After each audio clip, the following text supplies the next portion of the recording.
You are going to hear a number of speakers all talk about their unique experiences with the LGBTQ plus community and the best ways that you can help them in their own words. Woo! Can everyone hear me all right? Sounds like it. Just making sure. All right, all right. My name is Lola White-Sanborn. I am the content curator for the Gala Pride and Diversity Center, and I am an out and proud trans woman. Thank you. I came out in a column that I was writing here on the Central Coast, the New Times. 4.5 years I worked at that newspaper place and at that column. And so I have a fair amount of experience with being visible. I'm going to talk a little bit about that here.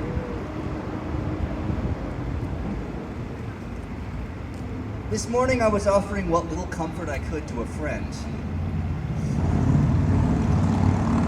New anti-trans legislation came out that could prevent their wife from getting a crucial surgery. We're tired. And we told you.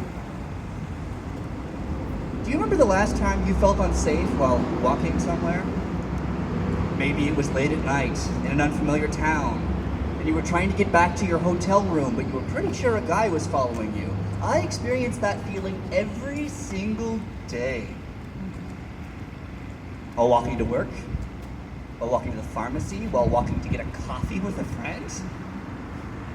I don't trust myself behind the wheel of a car yet. I mean, it's a great responsibility to be maneuvering a massive metal speed machine.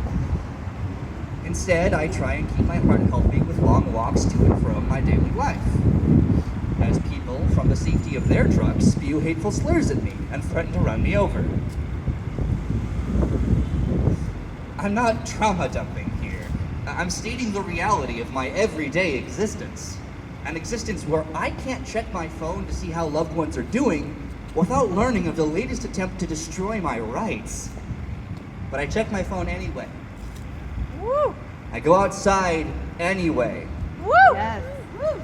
I push back against every hard-earned agoraphobic PTSD response I have because someone fucking has to. Woo!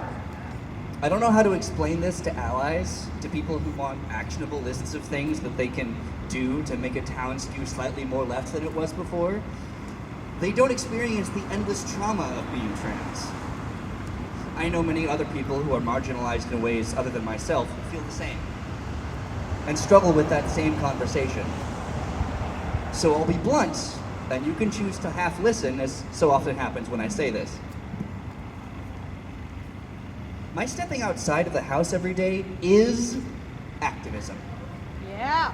It's a coldly calculated act of furious resistance. Do you know how many people were bigoted before they met me and decided because that I was nice enough to turn their opinions around a bit? Like, imagine that. I somehow represented an entire population of people to them, as if it was somehow my responsibility to put on a nice face and change their mind. But it never should have been. No. I know people who saw me when I was working at Target on the front lines.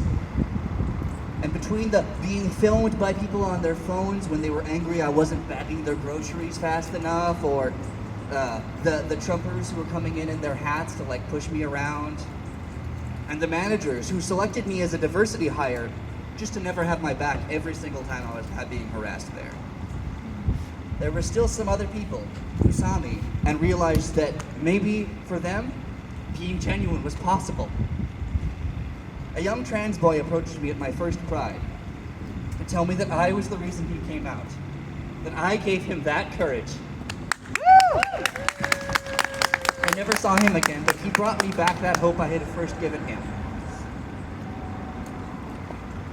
At that same Pride, I was approached by a frat girl who was doing a scavenger hunt for her sorority.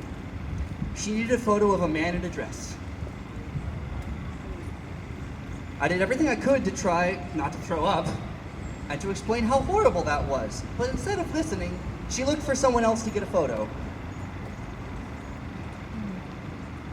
When I tell that story, I get one of two reactions. From fellow members of the community, it's an exhausted, yep. From anyone else, it's, well, she just didn't understand. It really, you should have obliged her to reflect well on the community. No, absolutely not. Why is it my responsibility to have my entire existence be a teaching moment for somebody else? Yeah. Mm-hmm. I didn't choose this. I didn't choose to come out. I chose not to kill myself when I'd been gaslit out of my home, and coming out was the Faustian bargain my brain needed to exchange for even the slightest bit of hope in that situation. That's it. So allies, I beg you, you want something actionable to do? Sit down and quietly listen. Don't interrupt. Don't tell us that we're overreacting. If anything, you are underreacting.